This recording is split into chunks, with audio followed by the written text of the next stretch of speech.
We'll start by introducing ourselves. My name is Susan Firestone. I'm a retired patent attorney from Fort Wayne, Indiana. My name is Lester Brooks. I teach in the history department at Anne Arundel Community College in Arnold, Maryland. And I'm Tim Moore from the Center for the Study of the American Constitution at the University of Wisconsin in Madison, Wisconsin. It's great to be here.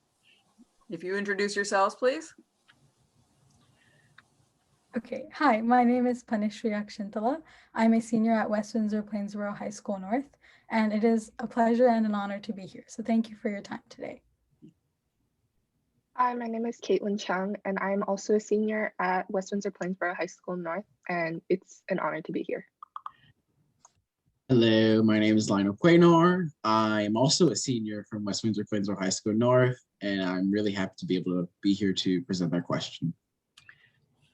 Hi, my name is Heather Murphy. I'm also a senior from West Windsor Plainsboro High School North, and it is an honor to be here with you guys and discuss the Constitution, and I'll pass on to Mr. Paulson. All right, good morning, everyone. My name is Albert Paulson. This is part of my course titled Introduction to Political and Legal Experiences, and this is really the cornerstone of the experiences is participating in the We the People. So thank you again for the opportunity. This has been amazing. Okay. Well, we have, as you I'm sure know by now, question 2, unit 2. One founder claimed that representatives should refine and enlarge the public views by passing them through the medium of a chosen body of citizens whose wisdom may best discern the true interest of their country. Do you agree or disagree with this claim? What alternative systems of representation were considered by the founders? What alternative systems of representation, if any, should be considered in the 21st century? And you may begin. Founders knew they needed to create a system that would incorporate both essential parts of a democracy and a republic. During the Philadelphia Convention, the founders debated a multitude of different options to determine how a body of chosen people could best represent the nation's ideas and choices. The 3 major plans that were favored were the New Jersey plan, the Hamilton plan, and the Virginia plan. All 3 of these plans had different methods of which they would utilize a representative democracy, whether that be having a strong centralized government to have federal laws and agencies, or having a less centralized government by allowing for representatives to make laws for the constituents directly. It is in that a democracy the people meet, exercise the government in person. In a republic, they assemble and administrate it by their representatives and agents. A democracy, consequently, must be confined to a small spot. A republic may extend over a large region. Federalist Paper 14. We agree with the statement that a body of representatives does a better job of amplifying the public view on issues as they are held accountable by the very people who elect them. James Madison spent the entire year leading up to the Constitutional Convention, reading books regarding the history of failed democracies. He, along with the rest of the delegates, were determined to form a governing body that best represented the interests of the country. Initially, the founders touched on the idea of having a direct democracy. However, they all agreed that the typical citizen is not fit to make national decisions. As Madison stated in Federalist Paper number 55, in all very numerous assemblies of whatever characters compose, passion never fails to wrest the specter from reason. The delegates knew they needed to compose a specific body of people to represent the interests of the country and mitigate their personal sentiments from interfering. The New Jersey plan introduced a unicameral legislature with equal votes of states and an executive elected by a national legislature, thus protecting small states and limiting the power of a national government, while also minimally altering the Articles of Confederation. However, the founders established Congress as a bicameral legislature as a protection against tyranny.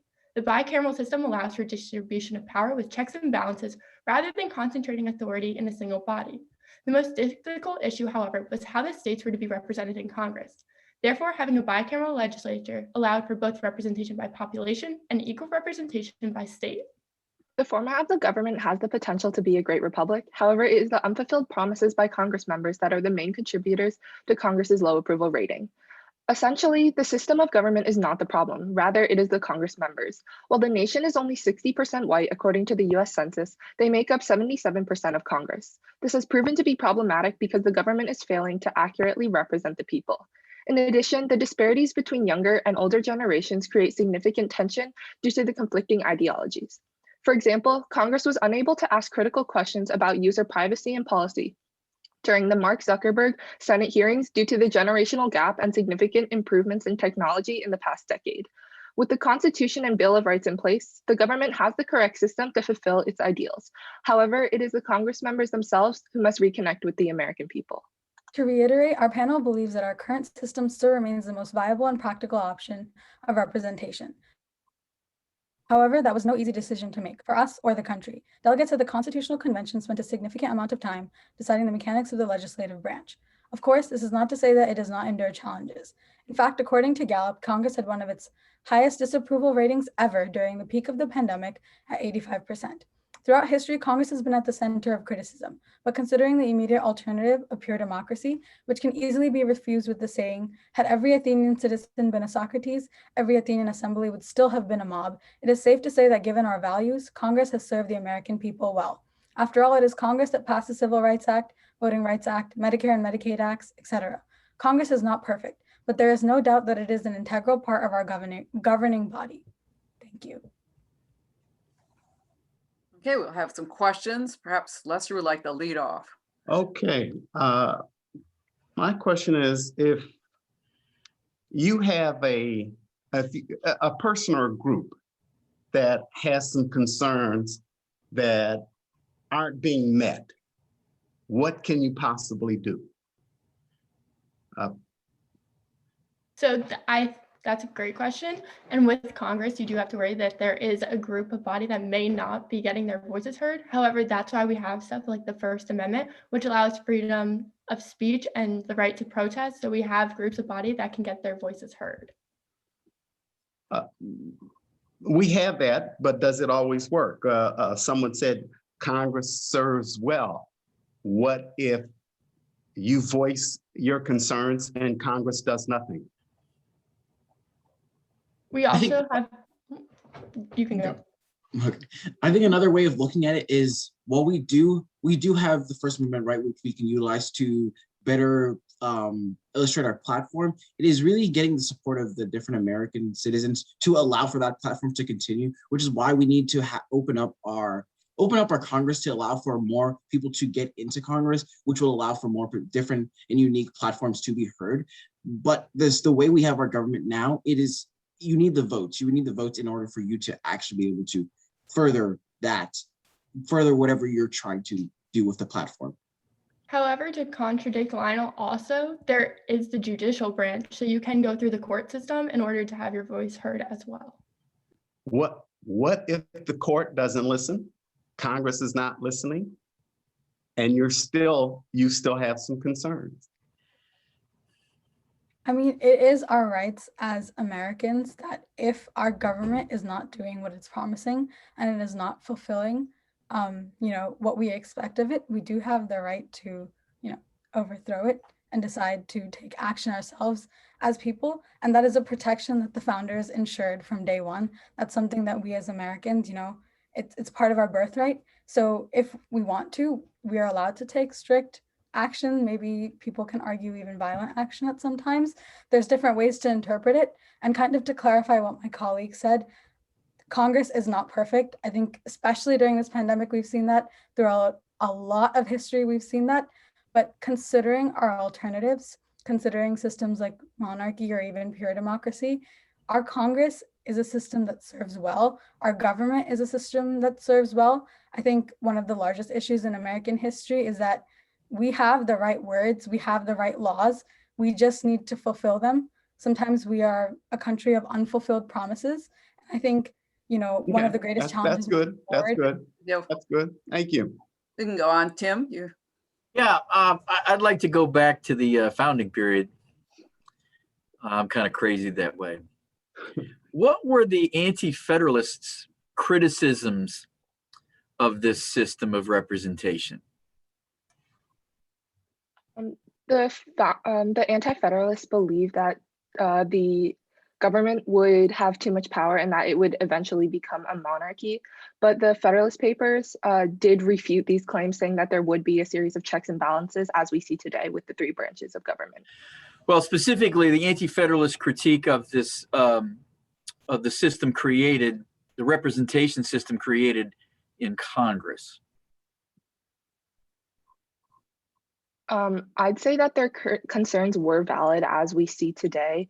because there are many members in Congress who are, rather than truly representing the people and the promises from their campaigns, they focus more on the money, and that's one of the many problems with Congress today. In addition, there is a very eminent anti-federalist, Patrick Henry, who believed the greatest threat to the United States was the government's potential to become corrupt. And they were worried that they were giving more power to the federal government and Congress, and that it would be a bunch of richer people, higher class, that were going to be trying to instill their views and what they thought was best for them on the country. And they feared that Congress would become a tyranny, and that was just what they feared. Additionally, especially with the necessary and proper clause, which allows Congress essentially, in their view, to run unrestrained, that was, a significant concern. And I think it can be considered a significant concern today, but it's a clause that was instilled to make sure that future generations could still abide by the Constitution and be adaptable. Lionel, you want in? I was just going to say that we can even look at just Brutus I and his concern that the factions of today would be controlling what is put on the legislative agenda as they are the majority, like denying the minority from really putting out their opinion. But I'd say that it's really mitigated by the way social media is utilized, because we are now seeing both platforms in a different light than they would have seen in their founding days. Okay, thank you. It has been proposed that the House of Representatives is too small for the population. Would you change the number, or just throwing it out there, or do you think it's just fine as it is? So currently the House of Representatives, there's about one representative per 750,000 people in this country. And I personally think that that is an okay number, and that it should not get any larger, because then we face an inefficient House of Representatives as the number of representatives increase. I'd like to push back just a little bit, because Congress was built to represent the people. It's like the one main part of our government that the founders viewed as a way to have the people represent their ideals and opinions. And although I agree that larger numbers means probably more inefficiency, one person for 750,000 people cannot represent all of their thoughts and ideas. And I'm sure a lot of people do feel unheard, considering, Congress's low approval rating. So, I'd like to push back. I'm not sure if there's a great alternative considering today, but I can definitely see that there are some faults in the system. You mentioned that congressmen must reconnect. Just how would you go about getting that?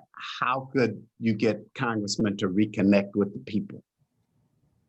I referenced the Mark Zuckerberg Senate hearings during that part, and one of the examples that I found was Senator Hatch asking Zuckerberg how he sustains a business model in which users didn't pay for his service. And his entire business model, or Facebook's business model and social media in general, they run ads.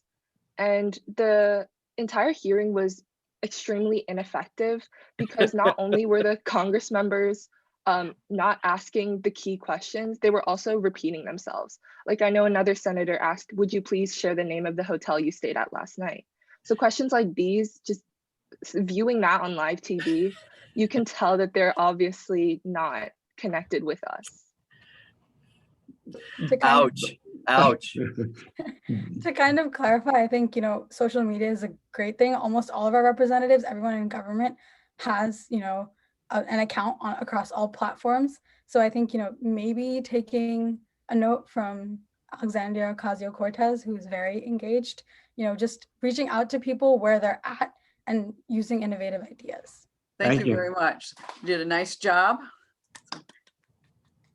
Now we have some follow-up for you, because you're not done with us yet. Lester, you want to lead off? All right.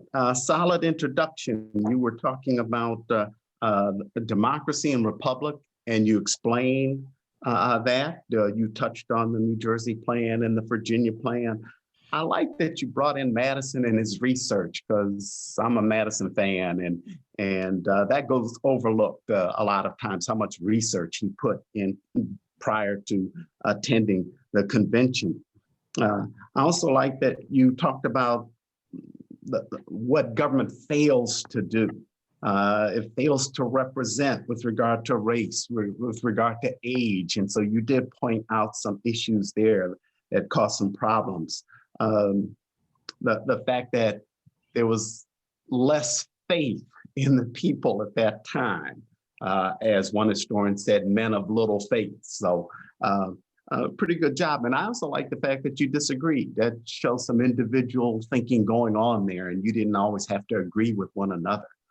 So good job. I would second that. I thought that was a nice job. I appreciated the introduction. But I also really appreciated the fact that you talked about the unfulfilled promises. I don't know who wrote that, but that was very nicely done about the unfulfilled promises of Congress itself. So that was well done. And yeah, the congressional problems, you brought out some of the things. Also the differences between younger and older, which have been here since the nation's founding. So that is a problem that's never actually been addressed, I think, over the years. So I enjoyed it. I enjoyed your follow-up with us. Wish we could have had a little more time on it, because I really have some fun. If we had an extra half an hour or more, it'd really bring some fun out of you.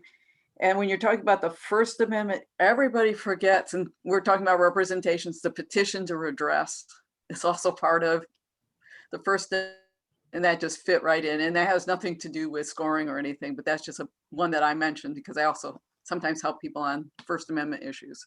So, but I thought it was a good job. Yeah, I mean, I don't know whether to take umbrage with, since I'm like the old guy here, but I mean, your point is well taken. The Zuckerberg hearing was quite phenomenal, and Caitlin, I think you're right to suggest that there's a definite age disconnect here. That maybe that AOC is a better rep in our age in which we live. But you know, you did something interesting in your first two sentences of your presentation. You framed this as there's this debate about democracy, democratic systems and Republican systems. And that conceptual framing of this, I think, that got my attention in the first two sentences. I think that might have been the first sentence. So I like that framing. Is it democracy or is it republic? And I appreciated that, the framing of your presentation, your 4 minutes on that. I think your explanation on the First Amendment was good. And you know, and frankly, when you finally wound up with the Declaration, we can alter and maybe abolish. Now, if we have more time, the obvious elephant in the room is, okay, how about January 6th? So, and don't worry about that you didn't get there, but I'm glad that you got to the Declaration. You got to the Declaration, and I think that's very notable.